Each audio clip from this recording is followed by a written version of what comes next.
Kung gusto mong makamit ang anumang gusto mo, kailangan mong magtiwala sa sarili mo. Hindi lang basta-bastang pagtitiwala, hindi lang kung gusto mo, ngunit palagi. Palagi kang magtiwala sa sarili mo.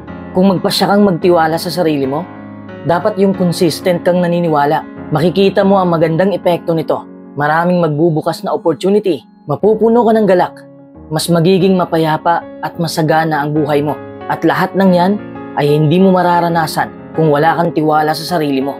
At kung puno ka ng pag-aalinlangan sa sarili mo, alam mo ba kung anong pinagkaiba sa taong matagumpay at sa mga taong bigo? Hindi sa katalinuhan nila, hindi sa kanilang oportunidad, at lalong hindi sa kanilang mapagkukunan. Ang kaibahan lang ay ang pagtitiwala sa kanilang sarili, na kaya nilang kamtin ang pangarap nila. Ano ba ang ibig sabihin ng laging magtiwala sa iyong sarili? May iba kasi na nagsasabi na ang pagtitiwala sa sarili ay walang kabuluhan at puno ng kayabangan. Lahat ng nagsasabi nito ay walang alam kung paano tratuhin ng maayos ang kanilang sarili. Hindi ito pagyayabang o pag-iisip na mas importante ka pa sa ibang tao at mas higit ka pa sa ibang tao. Ito'y pagtitiwala sa taglay mong halaga at malalaman mo ang mga bagay na kinakailangan upang makalikha ng maayos na buhay. Hindi ito pagiging arogante. Arogante ka kung minaliit mo ang kakayahan ng ibang tao. Hindi dapat ganun ang mindset. Dapat buo ang paniniwala mo sa iyong kakayahan at buo rin ang paniniwala mo sa kakayahan ng ibang tao. Kapag naghihilahan tayo pataas, makakalikha tayo ng kapayapaan. Ang magandang mangyayari kung naniniwala ka sa sarili mo ay pinapalaya mo ang iyong sarili at hinayaan mo lang na makilala ka ng ibang tao. Wala ka nang itinatago, wala ka nang pinipeke, mabubuhay ka ng may integridad, wala ka nang dapat itago. Nakaka-depress kapag palagi ka lang nagtatago sa pagkataong hindi mo gusto. Dapat komportable kang ipahayag kung sino ka talaga. Ito ang sinabi ni Oscar Wilde, "Be yourself. Everyone else is taken." Dapat magpakatotoo ka. Paano kung wala kang tiwala sa sarili mo? Wala kang tiwala sa kakayahan mo? Simple lang ang sagot. Wala kang mararating.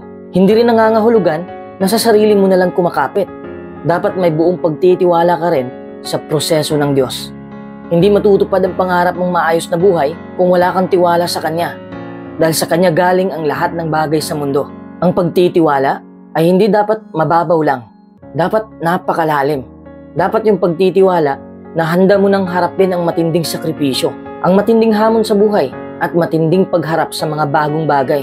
Kahit na ninenervyos ka sa maaaring mangyari sa'yo, pero dahil sa lalim ng iyong pagtitiwala sa Diyos at sa sarili mo, alam mong makakaya mo ang lahat ng yon. Para bang hindi ka na nag-aalala sa mga kabiguan na matatamo mo dahil tanggap mo na may aral kang mapupulot dito. Na ito ang dahilan ng iyong paglago. Hindi ko rin sinasabi na kapag nagtitiwala ka ng buo sa sarili mo, ay palagi ka ng tama. Walang perpektong tao sa mundo. At lahat tayo ay nagkakamali. Tanggapin mong nagkakamali ka. At magkakamali ka pa. Hindi rin ibig sabihin na alam mo na ang lahat.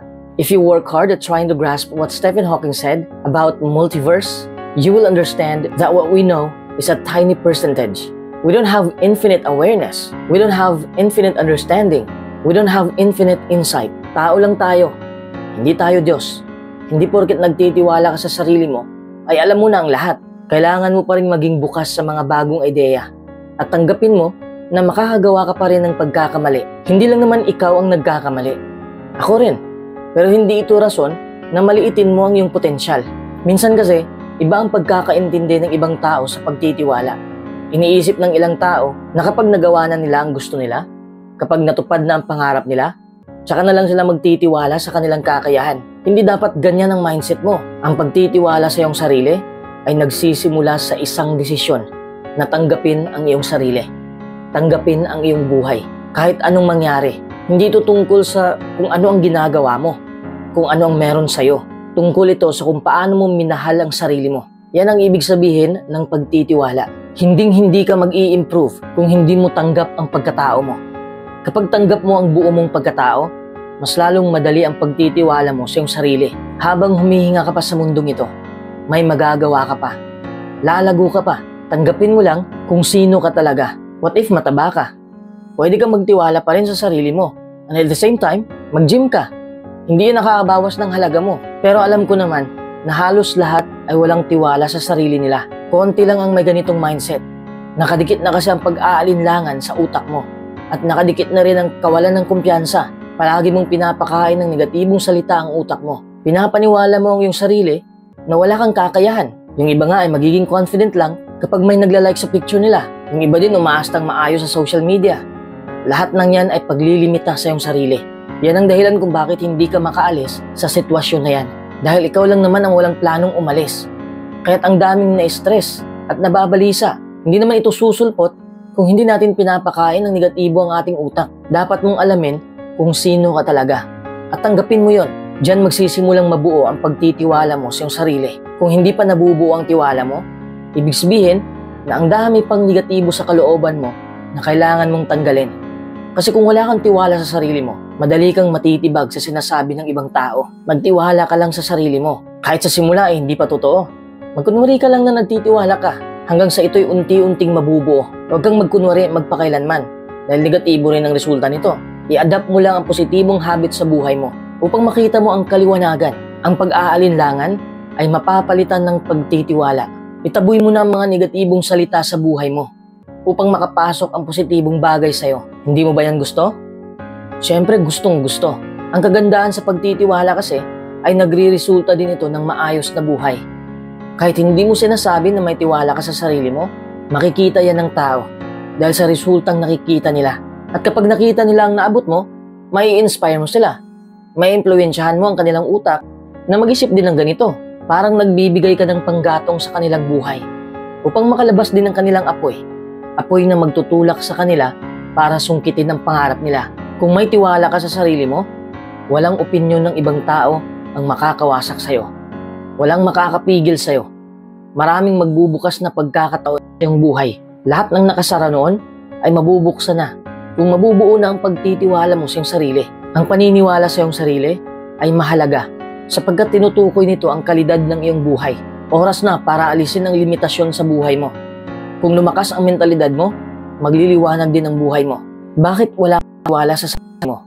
Dahil nauunahan ka ng takot. Takot ka sa mga pagsubok na darating sa'yo. Takot ka sa opinyon ng ibang tao. Takot ka dahil iniisip mo palagi na hindi ka karapat-dapat mahalin. Ang dami mong kinakatakutan. Alam ko na walang tao ang gusto ng ganyang buhay. Kahit ano man ang sinasabi nila, kahit ano man ang pinaniniwalaan mo noon, mahalaga ka at nararapat kang mamuhay ng maayos. Magagawa mo lang yan kung may tiwala ka sa sarili mo. Kapag palagi kang naniniwala sa iyong sarili, matitiyak mong kaya mo ang lahat ng pagsubok. Wala ka nang takot sa kabiguan. Mas klaro ang pangarap mo. Ang mundo ay napupuno na ng mga taong negatibo. Puno na ng mga taong walang kumpiyansa sa sarili. Gusto mo bang dumagdag sa kanila? Ikaw ang pinakamahusay na may akda sa iyong kinabukasan. Kaya sa susunod na magsulat ka ng iyong sariling kwento, tandaan mo na ikaw ang lumikha ng iyong mga kabanata.